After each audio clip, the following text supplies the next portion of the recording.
Okay, تفسیر کرتے ہیں. سورۃ البقرہ کے شروع میں ہم نے دیکھا کہ سب سے پہلے سورۃ الفاتحہ میں اللہ تعالیٰ کی حمد و ثنا بیان کی گئی، اللہ تعالیٰ کی کچھ صفات کا ذکر ہوا، پھر بندے کی دعا کی بات تھی، پھر 3 قسم کے لوگوں کی بات، پھر سورۃ البقرہ کے شروع میں اس کتاب کی بات کہ یہ ہدایت کے لیے آئی ہے، پھر 3 گروہوں کا ذکر کہ ان میں سے ہدایت کون پائے گا اور کون کون ہدایت سے محروم رہیں گے. اس کے بعد تمام انسانیت کو خطاب، یا ایھا الناس اعبدوا ربکم، کہ یہ کتاب پوری انسانیت کے لیے ہے کہ اے لوگو اپنے رب کی عبادت کرو. اور وہاں رب کا کیا تعارف کرایا گیا؟ الذی خلقکم والذین من قبلکم، اور پھر آگے آ کے فرمایا خلق لکم ما فی الارض جمیعا، اور پھر کیا حکم تھا؟ فلا تجعلوا للہ اندادا، کہ اللہ کے ساتھ اور شریک نہیں ٹھہرانے.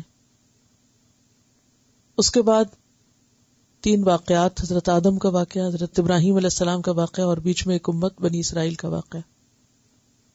اور پھر بنی اسرائیل کو امامت سے معزول کرنے کی بات، اور امت مسلمہ کا کردار یا اس کی ذمہ داری اس کو بتائی گئی کہ کذالک جعلناکم امۃ وسطا لتکونوا شہداء علی الناس. گویا امت وسط جو ہے یا امت محمد صلی اللہ علیہ وسلم جو ہے وہ اس وقت کیا ہے؟ ایک رول ماڈل ہے. کس کے لیے؟ تمام انسانیت کے لیے. یہ درمیان میں ہے پیغمبر کی تعلیمات کو آگے پہنچانے کے لیے. اور پھر امت وسط کا کردار بتانے کے بعد ساتھ ہی یہ بتا دیا گیا کہ رسول کو کیوں بھیجا گیا، اور اس کے بعد اہم سبق یہ دیا گیا کہ تمہیں اس کردار کو نبھانے کے لیے آزمائشوں کا سامنا کرنا پڑے گا، اور یہ تو ابتدا سے رہا ہے. جیسے حضرت ہاجرہ رضی اللہ تعالی عنہا ایک کٹھن مرحلے سے گزری تھی. اور پھر خاص طور پر ایمفسائز کیا گیا کہ جن لوگوں کے پاس حق ہے ان کا فرض بنتا ہے کہ وہ لوگوں کے سامنے سے کھول کے رکھیں، ما بیناہ للناس، اور اس کو چھپائیں نہیں.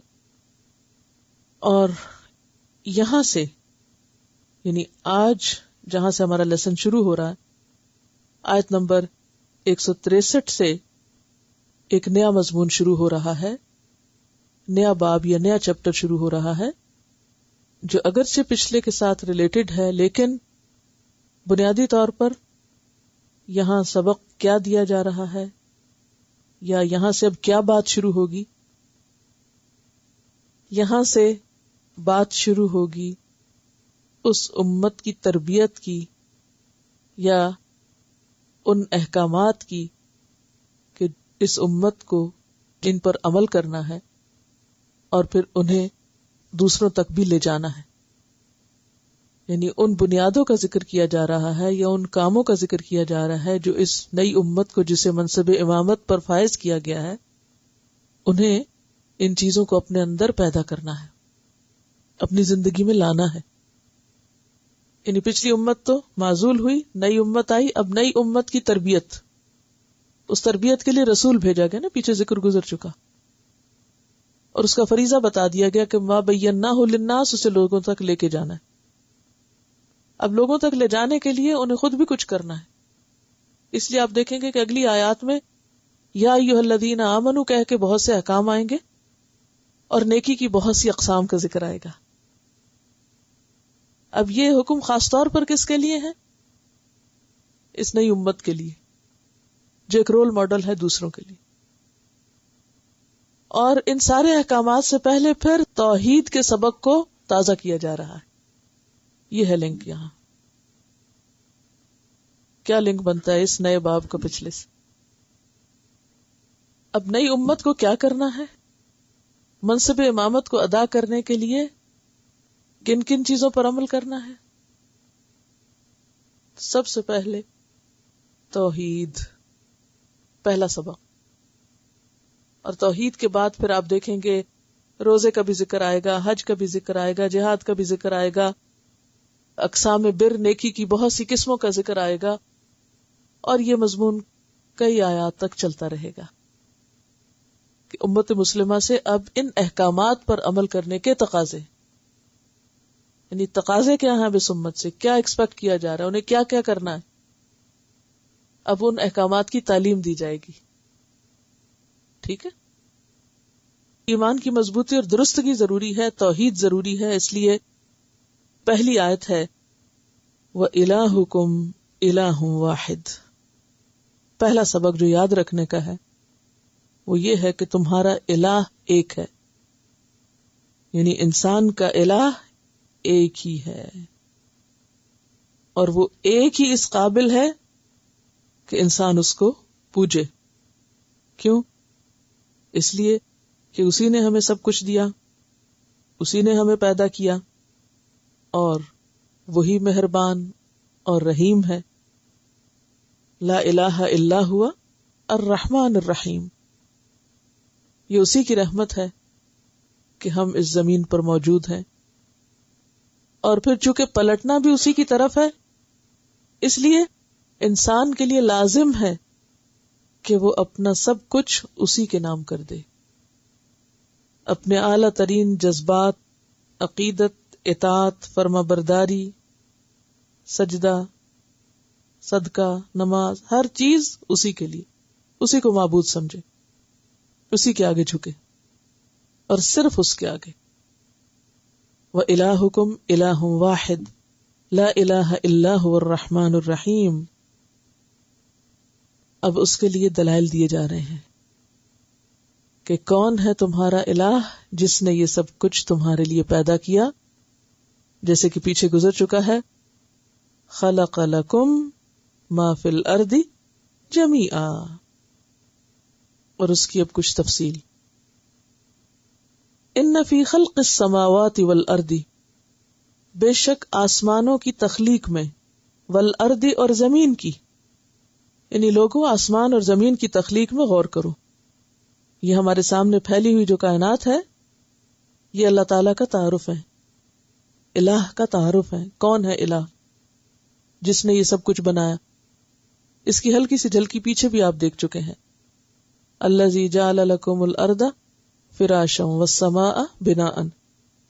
وہاں زمین اور آسمان کے بنانے کی وجہ بتائی، اور یہاں زمین و آسمان کی تخلیق میں غور کرنے کو کہا گیا کہ اس میں تمہارے لیے نشانیاں ہیں.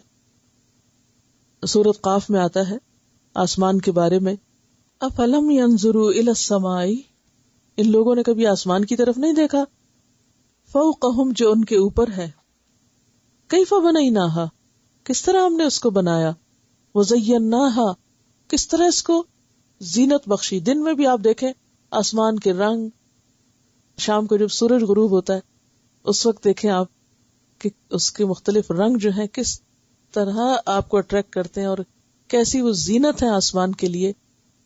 دن کی روشنی میں اور کلر ہے، شام کے وقت اور ہے، صبح کے وقت اور ہے، پھر بادل آ جائیں تو ایک اور ہی نظارہ ہے. تو زیناہا، اور پھر رات کو شدید اندھیرے میں ایک اور زینت، اور وہ چاند ستاروں کی. وما لہا من فروج، اور کہیں کوئی رخنا نظر نہیں آتا تمہیں. یعنی آسمان تمہارے لیے وسیع نشانی ہے اللہ کی پہچان کی. ایک اور جگہ پر آتا ہے سورۃ الملک میں، الذی خلق 7 سماوات طباقا ما تری فی خلق الرحمن من تفاوت، کہ جس نے 7 آسمان طے بطے بنائے، تم رحمان کی تخلیق میں کسی قسم کی بے ربطی نہ پاؤ گے. فرجع البصر، پھر نگاہ دوڑاؤ، بار بار دیکھو، جب چاہو، جتنا چاہو، جیسے چاہو دیکھو. ہل تری من فطور، کیا کہیں کوئی رخنا، کہیں کوئی خلل نظر آتا ہے؟ ثم ارجع البصر کرتین، پھر اپنی نگاہ بار بار پلٹاؤ. ینقلب الیک البصر خاسئا وہو حسیر، تمہاری نگاہ تھک کر نامراد پلٹ آئے گی، اور تمہیں آسمان میں کوئی نقص نظر نہیں آئے گا، کوئی خرابی نظر نہیں آئے گی، کوئی دراڑ، کوئی فطور، کوئی فروج، کچھ نہیں. انتہائی اسموتھ اور بالکل ایک جیسا زبردست اور خوبصورت سجا ہوا. تو یہ کیا ہے تمہارے لیے؟ نشانی ہے. نشانی کا کہاں لکھا ہوا ہے؟ سب سے آخر میں آپ دیکھیے ان سب چیزوں میں لآیات، کیونکہ آیت کے آخری حصے میں، اس لیے میں وہاں سے اس کو وجہ بیان کر رہی ہوں کہ یعنی اللہ تعالیٰ نے آسمان و زمین کو کیوں پیدا کیا، تاکہ وہ انسانوں کے لیے کیا بنے، نشانی بنے. کس چیز کی نشانی؟ اپنے الہ کو پہچاننے کی، تاکہ انسان پھر اسی کے آگے جھکے جس کے اتنے کمالات ہیں. اور زمین کی طرف دیکھے انسان، زمین کیسے نشانی ہے؟ سورۃ قاف میں آتا ہے وَالْأَرْضَ مَدَدْنَاهَا، زمین کو ہم نے پھیلا دیا، وَأَلْقَيْنَا فِيهَا رَوَاسِيَ، اور اس میں ہم نے کیل گاڑ دیے یعنی پہاڑ ٹھوک دیے، وَأَنبَتْنَا فِيهَا مِن كُلِّ زَوْجٍ بَهِيجٍ، اور اس میں ہم نے طرح طرح کے بارونق پودے اگائے. تبصرتاً، دیکھنے کے لیے، یعنی دیکھنے سے تعلق رکھتے ہیں یہ سب چیزیں. کبھی کبھی انسان سوچتا ہے نا کہ اللہ تعالیٰ اتنی ویرائٹی کیوں ہے، آخر کوئی فائدہ بظاہر تو نظر نہیں آتا. اب پھول، کتنی تھوڑی زندگی ہے ان کی. بعض درختوں کے پھول آپ نے دیکھے ہوں گے ہارڈلی ہفتہ 10 دن رہے ہوں گے اور پھر اس کے بعد سب ختم. آخر کیا غرض ہے اس کے پیچھے کہ ایک دفعہ درخت اتنے سج جائیں کہ نظر یا نگاہ نہ ہٹے اور پھر کچھ دن کے بعد وہ سب ختم ہو جائے. تبصرتاً، یہ دیکھنے سے تعلق رکھتے ہیں.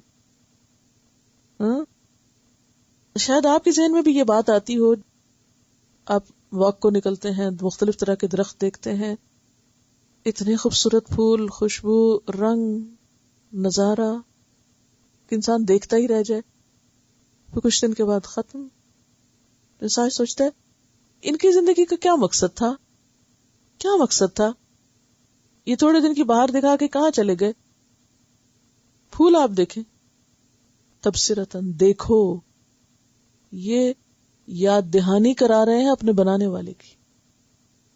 اب دیکھیں نا، کچھ چیزیں تو ہوتی ہیں آپ ان سے دوائی بنا لیتے ہیں، کچھ کو کھا لیتے ہیں، کچھ سے کوئی فائدہ اٹھاتے ہیں، مگر ان پھولوں کا کیا مقصد ہے؟ کتنا زبردست آرٹ ہے اللہ کا، کتنی خوبصورتی ان کے اندر. یہ کیا بتاتے ہیں؟ یہ کیوں اگے، کیوں کھلے اور کیوں ختم ہو گئے؟ تبصرتاً، آپ کے دیکھنے کے لیے کہ آپ پہچانے اپنے رب کو، اور ذکرا، یاد دہانی کے لیے، لکل عبد منیب، ہر رجوع کرنے والے بندے کے لیے جس کے دل میں اللہ کی محبت ہوگی، لازماً پلٹ پلٹ کے اپنے رب کی طرف جائے گا. ہر چیز کو دیکھ کے اسے رب یاد آئے گا. وہ غافل ہو کے ان پھولوں کو نہیں دیکھ سکتا، وہ ان میں کھو نہیں سکتا. ان چیزوں کو دیکھ کر اپنے رب تک پہنچتا ہے اور اس کو یاد کرتا ہے. اور پھر واختلاف اللیل والنہار، اور رات اور دن کے آگے پیچھے آنے جانے میں. یہ ایسا کیوں ہے؟ رات آتی ہے، پھر دن آ جاتا ہے، پھر رات، پھر دن، سائیکل چل رہا ہے. یہ بھی ایک نشانی ہے. قرآن پاک میں سورۃ الفرقان میں اللہ تعالیٰ فرماتے ہیں وَهُوَ الَّذِي جَعَلَ اللَّيْلَ وَالنَّهَارَ خِلْفَةً لِمَنْ أَرَادَ أَن يَذَّكَّرَ أَوْ أَرَادَ شُكُورًا. الفرقان 62. وہ اللہ، وہ ذات ہے جس نے رات اور دن کو ایک دوسرے کے پیچھے آنے والا بنا، خلفہ، ان لوگوں کے لیے جو یاد دہانی حاصل کرنا چاہیں اور یا خدا کے شکر گزار بننا چاہیں. یہ بھی شکر گزاری کا ذریعہ ہے. کیسے شکر گزاری؟ کہ دن ہوتا ہے، ہم کام کرتے رہتے پھر تھک جاتے ہیں، پھر شکر کرتے ہیں کہ رات آئی. جب رات بہت دیر سے آتی ہے تو صحیح قدر ہوتی ہے رات کی. ہر چیز لیٹ ہو جاتی، طویل دن ہے تو پھر انسان قدر کرتا ہے کہ شکر ہے رات ہے تو صحیح، بالکل ہی غائب نہیں. اور اسی طرح جب رات آتی ہے تو پھر انسان نیند پوری کر کے پھر اس کا دل کیا چاہتا ہے، اٹھے کوئی کام کرے، تو کب اٹھتا ہے؟ جب روشنی ہوتی. تو یہ انسان کو یاد دہانی کرانے کے لیے ہے، ایک تو مرنے کے بعد جی اٹھنے کی، اور ایک اللہ کا شکر ادا کرنے کی. دن آتا ہے تو بندہ شکر کرتا ہے، رات آتی ہے تو بندہ شکر کرتا ہے، حالانکہ دونوں ایک دوسرے کے اپوزٹ ہیں. ایک اور جگہ پر فرمایا سورۃ القصص آیت نمبر 73 وَمِن رَحْمَتِهِ جَعَلَ لَكُمُ اللَّيْلَ وَالنَّهَارَ. یہ اس کی رحمت میں سے ہے کہ اس نے تمہارے لیے رات اور دن بنائے. کیوں بنائے؟ لِتَسْكُنُوا فِيهِ وَلِتَبْتَغُوا مِن فَضْلِهِ، کہ رات میں سکون پاؤ اور دن میں کام کرو، اس کا فضل تلاش کرو. وَلَعَلَّكُمْ تَشْكُرُونَ، تاکہ تم شکر ادا کرو. یہ نعمتیں کس لیے دی ہیں؟ کہ شکر گزار بنو، شکر ادا کرو. کیونکہ ایک اور جگہ پر آتا ہے قل ارأیتم ان جعل اللہ علیکم النہار سرمدا الی یوم القیامہ من الہ غیر اللہ یأتیکم بلیل تسکنون فیہ افلا تبصرون. اگر اللہ تعالی تمہارا دن قیامت تک طویل کر دیتا تو کون تھا وہ رب جو تمہیں رات لا کے دیتا؟ کون تھا تمہارا الہ جو تمہیں رات فراہم کرتا جس میں تم سکون پاتے؟ کیا تم دیکھتے نہیں ہو؟ اور واقعی اس معاملے میں انسان کتنا بے بس ہے، کتنا بے بس ہے کہ اگر رات ختم نہ ہو تو آپ دن نہیں لا سکتے. سارے لوگ مل کے بھی دن نہیں اسے بنا سکتے. قطرے جتنا بھی، بال برابر، ذرے برابر کسی انسان کا کوئی اختیار ہی نہیں، اس کے پاس کوئی گنجائش اور کوئی طاقت ہی نہیں کہ وہ کیا کرے، اس میں کوئی تبدیلی کر سکے، رات کو دن بنا سکے یا دن کو رات بنا سکے. تو یہ رات کا رات ہونا اور دن کا دن ہونا دراصل کیا ہے؟ اللہ کی پہچان. اور پھر اس کے کچھ اور فائدے بھی کہ سکون پاؤ اور کام کاج کرو، اور پھر نتیجتاً تم شکر گزارو اسی کے جس نے یہ سب بنایا، کیونکہ تم نہیں بنانے والے یہ، اور نہ ہی کوئی اور بنا سکتا ہے. والفلک، اور کشتیاں، التی تجری فی البحر، اتنی بھاری بھرکم پہاڑوں جیسی ہو کے بھی سمندر میں چلتی چلی جاتی ہیں، اتنی لائٹلی جاری ہوتی ہیں کہ جیسے کوئی بات ہی نہ ہو.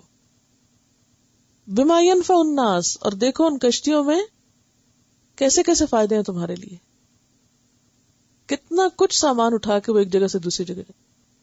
اب دیکھیں کہ بائی ایئر بھی آپ سامان ایک جگہ سے دوسری جگہ اٹھاتے ہیں، مگر اتنا نہیں لوڈ کر سکتے جہاز کے اوپر. ہوائی جہاز کے اوپر اتنا بوجھ نہیں آپ ڈال سکتے جتنا آپ کس پہ ڈالتے ہیں، سمندری جہاز پہ ڈالتے ہیں یا کشتی پہ ڈالتے ہیں. اور پھر کتنا چیپ بھی ہوتا ہے نا اس کے مقابلے میں. یہ پانی کو مسخر کیا اللہ نے تمہارے لیے، تو یہ سب کچھ ایک جگہ سے دوسری جگہ جا رہا ہوتا ہے، رواں دواں ہے، چلتا چلا جا رہا ہے، اور تمہارے سامان ادھر سے ادھر آ رہے ہیں اور جا رہے ہیں. وما انزل اللہ، اور جو اللہ نے اتارا، من السماء، آسمان سے، من ماء، پانی سے، یعنی بارش برستے کو دیکھو، اس میں بھی نشانی. فَأَحْيَا بِهِ الْأَرْضَ بَعْدَ مَوْتِهَا، پھر اس پانی کے ذریعے مردہ زمین کو زندہ کر دیا. ایک زندگی کا سامان نظر آتا ہے. جب خزاں آتی ہے تو ایسا لگتا ہے جیسے لائف ختم ہو رہی ہے، بہار آتی ہے تو ایسا لگتا ہے زندگی لوٹ آئی ہے.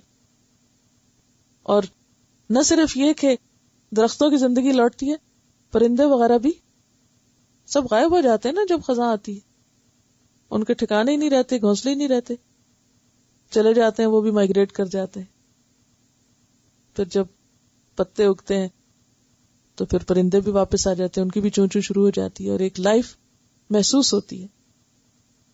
تو اس لیے یہاں پر احیا، زندہ کیا، بہل ارض، زمین کو اس کے ساتھ، یعنی زمین نے آپ کے لیے سبزہ نکالا، بعد موتہا، مرنے کے بعد. تو اس میں بھی نشانی ہے، یعنی اس تبدیلی کو بھی انسان نوٹ کرے. یعنی آپ دیکھیے کہ ہر چیز میں اپوزٹ چیز کو دکھایا جا رہا ہے نا، آسمان اور زمین، رات اور دن، بارش برسنا اور زمین کی زندگی اور موت. وبث فیہا من کل دابہ، اور زمین میں ہر طرح کے جانور بکھیر دیے، پھیلا دیے. آپ اگر کوئی ایسا میپ دیکھیں نا کہ جس میں یہ شو کیا گیا ہو کہ کس علاقے میں کون سے جانور ہوتے ہیں، بعض اوقات کنٹری کے حد تک تو وہ دکھاتے ہیں بچوں کو کہ یہ اس علاقے میں بھینسیں ہوتی ہیں، یہاں چڑیا ہوتی ہے، فلاں ہوتا ہے، فلاں فلاں. تو اس طرح پوری زمین کیا ہے؟ ایک پورا پھیلا ہوا کینوس ہے جس پر طرح طرح کی تصویریں ہیں، یعنی تصویر کے مختلف رنگ ہیں. ایسا لگتا ہے نا جیسے پوری ایک سینری پینٹ کی جا سکتی ہے ان ساری چیزوں کو سامنے رکھ کے، یعنی ایک ایسی پینٹنگ ہو جس میں آسمان بھی ہو، زمین بھی ہو، سورج کا طلوع یا غروب بھی، اور پھر سمندر اور کشتیاں چل رہی ہیں، آ رہی ہیں، جا رہی ہیں، خراما خراما. کبھی آپ سی سائڈ پہ جائیں جہاں جہاز آتے اور جاتے ہیں، کبھی آپ نے دیکھا ہوگا. مجھے سب سے زیادہ اچھی جو فیلنگ آتی ہے اس آیت کو پڑھ کر، مجھے ہمیشہ ترکی کا وہ مرمرا سی جو ہے وہ یاد آتا ہے، کیونکہ ایسٹ اور ویسٹ کے کانٹیننٹ یورپ اور ایشیا کو الگ کرتا ہے وہ. اور استنبول دنیا کا شاید وہ واحد شہر ہے جو آدھا ایک کانٹیننٹ پہ اور آدھا ایک پر. تو بہت سے لوگ رہتے ایک کانٹیننٹ پہ اور کام دوسری جگہ کرنے جاتے ہیں. تو مجھے کچھ عرصہ وہاں پر ریسرچ کے لیے جانا پڑا. تو ہم رہتے ایشین سائڈ پر تھے اور لائبریریز وغیرہ یورپین سائڈ پہ تھی. تو وہ اتنی چہل پہل ہوتی تھی، یعنی خشکی کے بجائے وہ سمندر سے آنا جانے، روز ایسا ہی سفر ہوتا. بے شمار لوگ اس میں اسی طرح ٹریول کرتے ہیں. جیسے یہاں سے آپ اپنے گھر کو گاڑی پہ جاتے ہیں تو ان لوگوں کی ہیبٹ ہے کہ وہ آ کے بس سے اترتے ہیں اور جہاز پہ بیٹھتے ہیں اور دوسرے اینڈ پہ جاتے ہیں پھر آتے. تو وہ جو کنارے ہیں جہاں سے جہاز چلتے اور رکتے ہیں، ان میں ایسی گہما گہمی اور اتنی ایک لائف نظر آتی ہے وہاں، اور مچھلیاں بھی پکڑی ہوئی نظر آتی ہیں اور لوگ بھی رنگا رنگ کے. تو وہ صرف جہازوں کا چلنا ہی نہیں بلکہ ان جہازوں کے چلنے کی وجہ سے جو ایک زندگی کا نظر آنا ہے اور ایک ہسل بسل ہے، وہ بھی اپنے اندر ایک کتنی زبردست ایکسائٹمنٹ رکھتی ہے. یعنی آپ کو فیل ہوتا ہے کہ ہاں صبح ہوگی اور کام کاج شروع ہو گیا. وما انزل اللہ من السماء من ماء، اور جب بارش ہوتی ہے اور پھر زمین کے اوپر پودے اور پھر سبزہ خاص طور پر جیسے لش گرین ہو جاتا ہے، وہ آپ خود سے پانی لگاتے رہے تو کبھی ایسا گرین نہیں ہو. ایسے علاقے جہاں پر لوگ اپنے گارڈنز کو خود پانی دیتے رہتے ہیں اور سال میں ایک آدھ دفعہ بارش ہوتی ہے، وہاں آپ کو ایسی گرینری نہیں نظر آئے گی، چمک نہیں پودوں میں نظر آتی اس طرح کی. ہاں ایک دو بارشیں ہو جائیں تو ایک دم گرینری بھی اور چمک بھی اس میں آ جاتی ہے. تو من ماء فاحیا به الارض بعد موتها، تو پھر اس کے ذریعے زمین کو زندہ کیا. اب آپ دیکھیں ایسی سینری، ایسی پینٹنگ کہ جس میں بارش بھی ہو رہی ہو، کچھ بادل بھی نظر آ رہے ہو اور زمین ہری بھری نظر آ رہی ہو. وبث فیہا من کل دابۃ، اور پھر جانور بھی چل رہے ہوں، پھر رہے ہوں. یعنی بعض زمینیں ایسی ہوتی نا کہ جہاں انسان تو بہت نظر آئیں گے لیکن جانور نظر نہیں آئیں گے. تو جانور بھی زمین کا حسن ہے. اگر آپ کو کبھی کسی ایسے پارک میں جانے کا، سفاری پارک کا آپ نے سنا ہوگا، کبھی گئے بھی ہوں گے، تو اگر آپ اس میں جائیں تو کہیں کوئی جانور چل رہے ہیں، کوئی کہیں جا رہا ہے، گھوم رہا ہے. اگر آپ دور سے ایک ویو لیں ان کا تو ایک حسن ہے زمین کا. انسان کبھی سوچتا ہے کہ اللہ نے کیوں پیدا کی. کہیں زرافوں کے غول نظر آ رہے ہیں، کہیں ہاتھی نظر آ رہے ہیں، کہیں شیر نظر آ رہا ہے، کہیں کچھ کہیں کچھ. ایک عجیب منظر ہوتا ہے. تو یہ جو اللہ نے سب پھیلا دیا، اور اس میں صرف یہ وہ جانور ہی نہیں، بڑے بڑے درندے چرندے، بلکہ پرندے بھی اور چھوٹے چھوٹے جو رینگنے والے جانور ہیں وہ بھی، کیونکہ پورا لائف سائیکل اسی سے بنتا ہے نا. اگر آپ ایک اسپیشیز کو ختم کر دیں تو کیا ہوگا، باقی بھی ڈسٹرب ہو جائے گا. وہ تصریف الریاح، اور اس میں ایک ہوا بھی چل رہی ہو، بارش برس رہی ہو، ہوا چل رہی ہو، سبزہ ہو، کشتیاں چل رہی ہو، لوگ آ رہے ہوں جا رہے ہوں، پرندے چہچہا رہے ہوں. کیا منظر ہے، کتنی زبردست پینٹنگ. والسحاب المسخر بین السماء والارض، اور بادل آ رہے ہیں جا رہے ہیں، خدمت پہ لگے ہوئے ہیں. جہاں اللہ تعالیٰ حکم دیتا ہے وہاں برسنا شروع کر دیتے ہیں. اور جیسے مسخر کا پہلے میں آپ کو بیان کر چکی ہوں، اور اس واٹر سائیکل کو بھی سورۃ النور میں بیان کیا گیا. الم تر ان اللہ یزجی سحابا ثم یؤلف بینہ ثم یجعلہ رکاما فتر الودق یخرج من خلالہ. تم دیکھتے نہیں کہ اللہ کیسے بادل چلاتا ہے، پھر ان کے درمیان الفت ڈالتا ہے، اکٹھا کرتا ہے ان کو. اگر بادل ایک دوسرے سے نفرت کرے، بھاگ جائیں، تو بارش نہیں برس سکتی. تو یؤلف بینہ، ان میں الفت پیدا کرتا ہے، اکٹھا کرتا ہے ان کو. ثم یجعل رکاما، پھر طے بتا ہے ان کی تھک لیئرز بنتی. فتر الودق یخرج، اور پھر ان کے آپس کے ملاپ سے قطرے باہر نکلنے لگتے ہیں، ٹپکنے لگتے ہیں. انسان کے بس میں نہیں کہ وہ خود بھی بادل سے بارش نچوڑ سکے یا برسا سکے. تو یہ سب کچھ کیا ہے دراصل؟ لآیات، اس میں نشانیاں ہیں. کس کے لیے؟ لقوم یعقلون، عقل والے لوگوں کے لیے. عقل والوں کے لیے اس میں بہت نشانیاں ہیں. نشانی کس کو کہتے ہیں؟ نشانی کیا کام کرتی ہے؟ نشانی پہچان کا ذریعہ بنتی ہے. تو یہ نشانیاں کس کی پہچان کا ذریعہ ہیں؟ الہ کی پہچان کا ذریعہ، کہ صرف وہی یہ سب کچھ کر رہا ہے. اور آپ دیکھیں کہ ان سب چیزوں کو ایک وقت میں ایک جگہ اکٹھا کیا گیا نا، تو یہ سب کچھ الگ الگ بھی ہے مگر ایک دوسرے سے جڑا ہوا بھی ہے. کیسے؟ آسمان کو دیکھیے، سورج نہ ہو تو زمین زندہ نہیں رہ سکتی. اگر صرف رات اور دن نہ ہو، دن نکلتا ہے سورج نکلتا ہے تبھی لائف ہوتی ہے.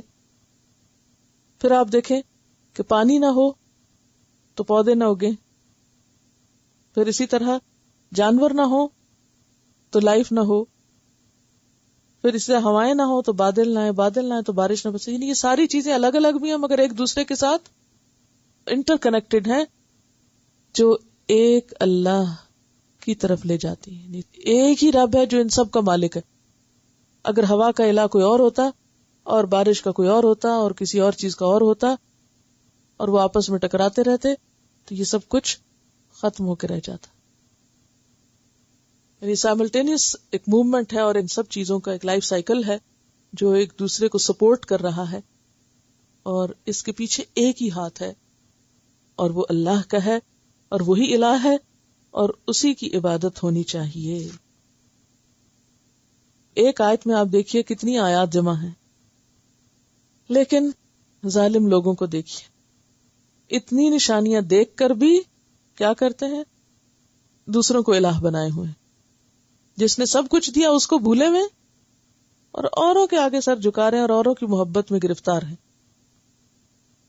وَمِنَ النَّاسِ، اور لوگوں میں سے بعض، مَن يَتَّخِذُ مِن دُونِ اللَّهِ أَندَادًا، اتنے پیارے رب کو چھوڑ کر، اتنے کمالات والی ہستی کو چھوڑ کر کیا کرتے ہیں؟ اللہ کو چھوڑ کر اوروں کو معبود بنا لیتے ہیں.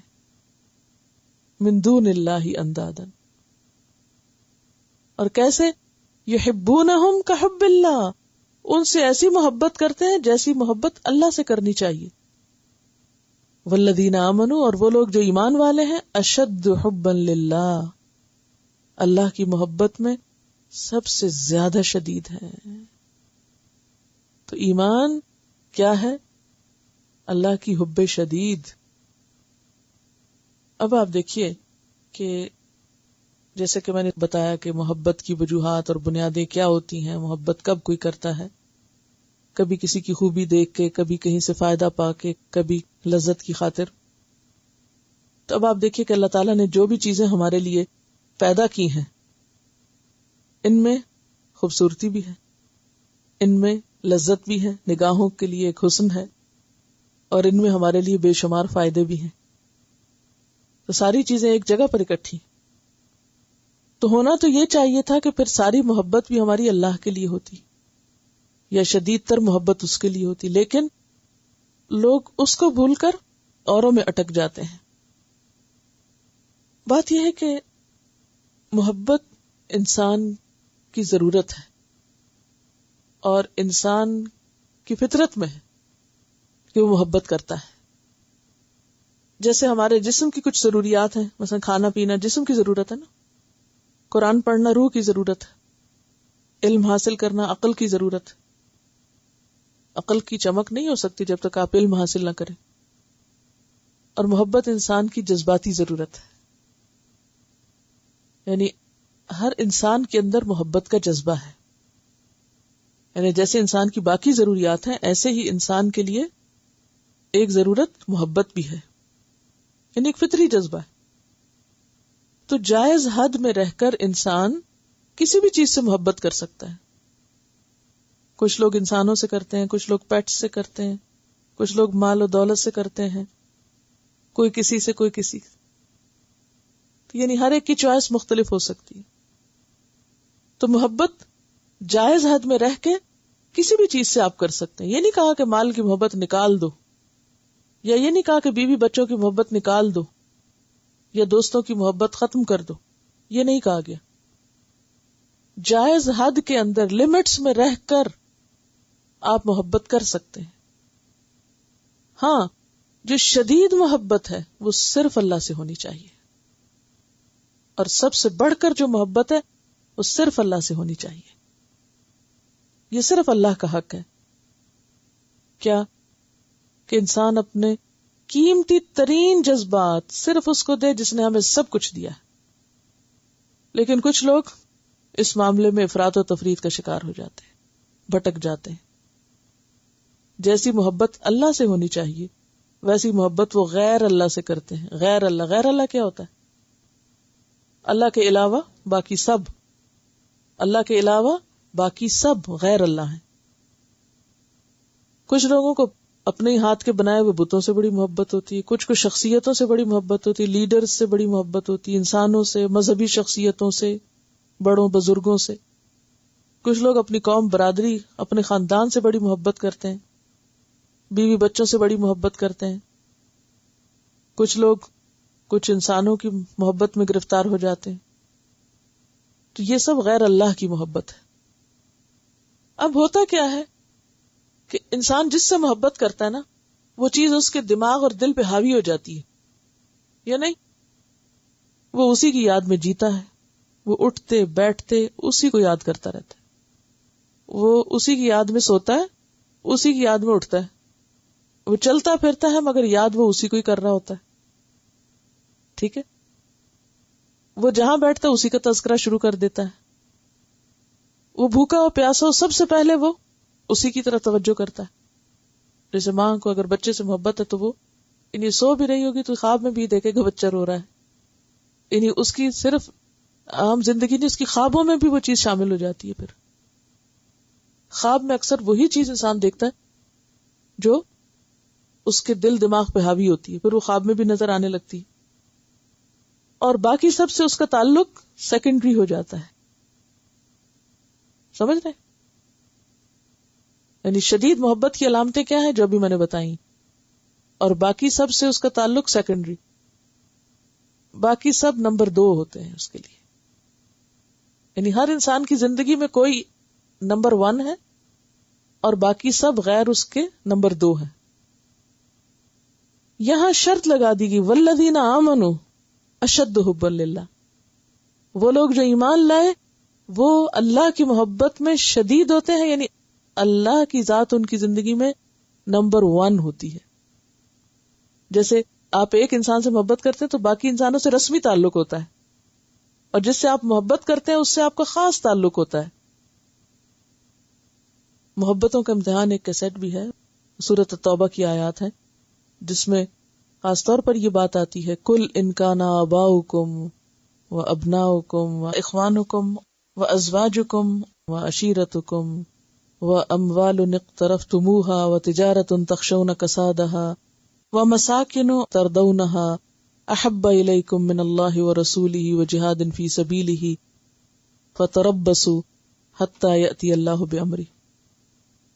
کہ اگر تمہارے باپ اور تمہارے بیٹے اور تمہارے قبیلے اور تمہارے مال جو تم نے کمائے اور تمہارے گھر جو تمہیں بہت پسند ہے، یہ سب تمہیں اللہ اور اس کے رسول اور جہاد سے بڑھ کر عزیز ہیں، تو انتظار کرو پھر اللہ اپنا فیصلہ لے آئے. تو ایمان کا تقاضا کیا ہے کہ انسان سب سے بڑھ کر اللہ کو چاہے، کسی اور کو نہیں. اب آپ اپنے آپ کو خود ٹیسٹ کر سکتے ہیں کہ کون ہے جو آپ کے دماغ پر سوتے جاگتے حاوی ہے. اگر ایسا ہے کوئی تو آپ دراصل شرک کر رہے ہیں. اب یہ بات آپ کو میری سخت تو بہت لگے گی، لیکن حقیقت یہی ہے اور بتانا بھی ضروری ہے کہ کوئی انسان، کوئی مال، متاع، چیز، جگہ، گھر، پیسہ، کاروبار، بزنس، کوئی چیز ایسی نہیں ہونی چاہیے جو اللہ سے آگے آ جائے اور ہر وقت دماغ پہ چھائی رہے آپ کے. اگر کوئی بھی شخص آپ کے دماغ پہ چھایا ہوا ہے یا کوئی بھی چیز چھائی ہوئی ہے تو آپ ایک مصیبت کا شکار ہیں. آپ غیر اللہ کی گرویدگی کا شکار ہو کے مصیبت میں پڑ چکے ہیں. لہذا آپ کو کوشش کرنی چاہیے اور دعا کرنی چاہیے کہ یا اللہ مجھے اس فتنے سے باہر نکال. اس کا یہ مطلب نہیں کہ ہم محبتیں نکال دیں دلوں سے. محبت تو خوشی دیتی، خوشی لاتی ہے. ہم محبت کر سے مگر لمٹس، اور وہ لمٹس آپ کو خود کھینچنی پڑے گی.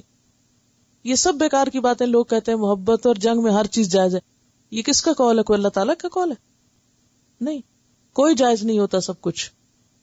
ہر چیز کی اللہ نے حد رکھی اور حدیں توڑنے والے فاسق ہوتے ہیں.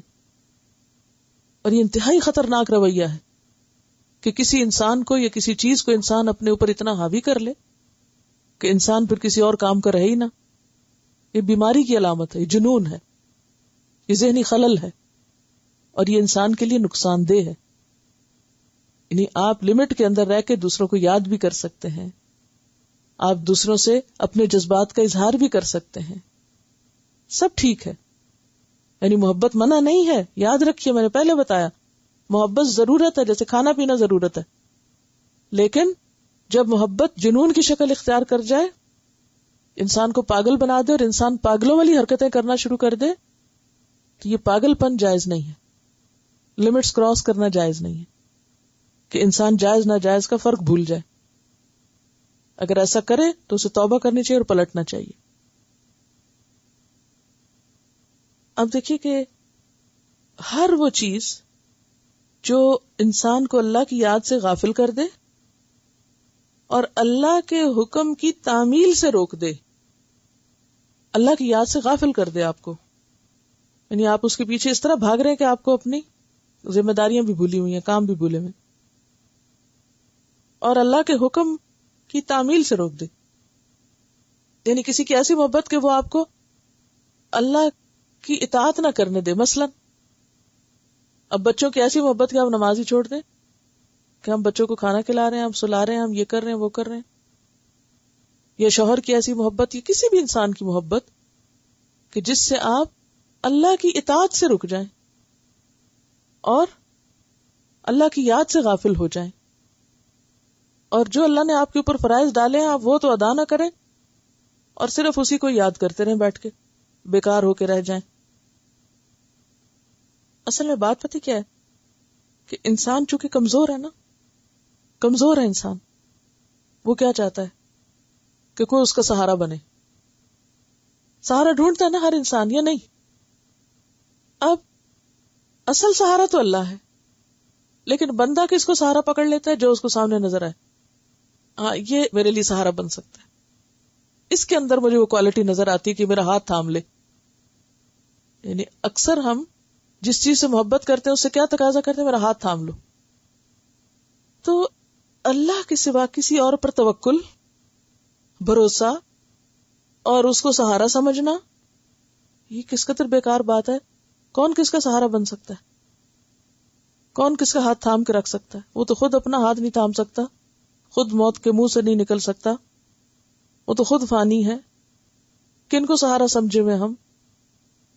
تو چونکہ انسان کے اندر ایک طلب رکھ دی گئی ہے نا محبت کی، اور پھر ایک سہارے کی ضرورت اس کو، تو پھر عموماً انسان جب انسانوں کو یا مادی چیزوں کو سہارا سمجھتا ہے تو بعض اوقات وہ ان سے اتنا امپریس ہوتا ہے اور اتنا ان سے مروب ہوتا ہے کہ وہ پھر ہر بات انہی کی مرضی کی کرنے لگ جاتا ہے، چاہے اللہ راضی ہو یا ناراض ہو، انہی کے آگے جھکنے لگتا ہے.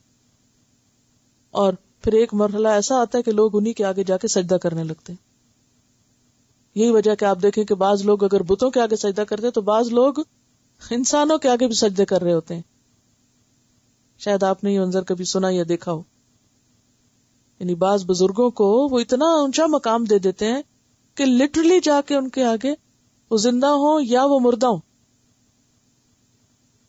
یہ کہہ رہی ہے کہ ان کے گاؤں میں ایک مزار ہے شاہ ابدال کا، جہاں لوگ جاتے ہیں، عورتیں جاتی ہیں خاص طور پر، وہ دیا بھی جلاتی ہیں اور قبر کو سجدہ کرتے ہیں.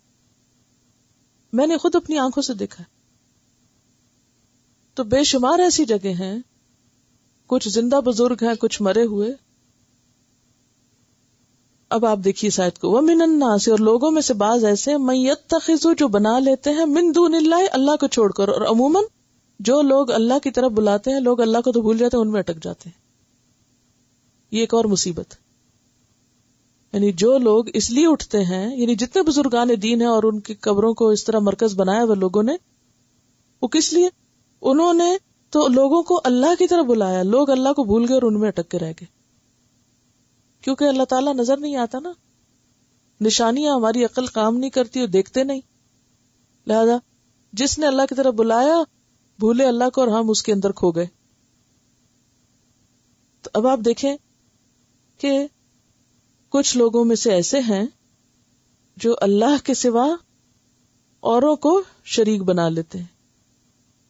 یحبونہم، وہ ان سے محبت کرتے ہیں، کحب اللہ، جیسے اللہ سے محبت کرنی چاہیے، یعنی جس طرح اللہ کی ذات میں کھو جانا چاہیے وہ کسی اور کی ذات میں اس طرح کھو جاتے ہیں. والذین آمنوا اشد حبا للہ، مگر ایمان والے ایسے حماقت نہیں کرتے، وہ اللہ ہی کی محبت میں ہوش و حواس کے ساتھ شدید ترین ہوتے ہیں.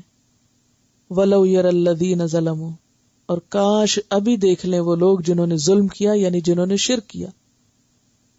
اِذْ يَرَوْنَ الْعَذَابَ، جب وہ اصل عذاب دیکھیں گے اس وقت پکار اٹھیں گے ان القوۃ للہ جميعا، یہ قوت تو ساری اللہ کے پاس ہے. ہم سمجھتے تھے کہ ان بزرگوں میں کوئی قوت ہے، یا ان پتھروں میں کوئی قوت ہے، یا کسی اور کے ہاتھ میں کوئی تقدیر ہے. وَأَنَّ اللَّهَ شَدِيدُ الْعَذَابِ، اور یہ کہ اللہ سخت سزا دینے والا بھی ہے. اب دیکھیے کہ دنیا میں بھی ایسے لوگ جب کسی مصیبت میں پھنستے ہیں تو ان کو حقیقت نظر آنے لگتی. سورۃ العنکبوت میں آتا ہے فَإِذَا رَكِبُوا فِي الْفُلْكِ دعوا اللہ مخلصین لہ الدین، جب وہ کسی کشتی میں سوار ہوتے ہیں تو دین کو اللہ کے لیے خالص کر کے اسے پکارنے لگتے ہیں. سورہ لقمان میں آتا ہے وَإِذَا غَشِيَهُمْ مَوْجٌ كَالظُّلَلِ دعوا اللہ مخلصین لہ الدین، کہ جب ان کے اوپر کوئی موج چھانے لگتی ہے سائبان کی طرح تو وہ کیا کرتے ہیں، سب کو چھوڑ کے اللہ کو خالص ہو کے پکارنے لگتے ہیں. یعنی دنیا میں بھی پھر سارے معبود بھول جاتے ہیں. تو یہاں پر کیا فرمایا کہ جب مصیبت آتی ہے تو پھر انسان دنیا میں بھی اپنے ایسے معبودوں سے بیزاری کرنے لگتا ہے. مثلا انسان کسی انسان کو اپنا سہارا سمجھتا ہے، اس کو اپنے خیالوں میں بسائے ہوئے اپنی یادوں میں، اور ذرا سے اس انسان سے کوئی تکلیف پہنچتی تو پھر فوراً سوچتے ہیں کہ شکر ہے اللہ کی ذات ہے، پھر اس سے منہ موڑتے اور اللہ کی طرف جاتے ہیں، پھر تھوڑے دن میں پھر بھول جاتے ہیں، پھر اللہ کو چھوڑ کے اسی کے پیچھے پڑ جاتے ہیں. لیکن انسان یاد رکھے کہ قوت ساری اللہ ہی کے پاس ہے اور اللہ سخت سزا دینے والا ہے.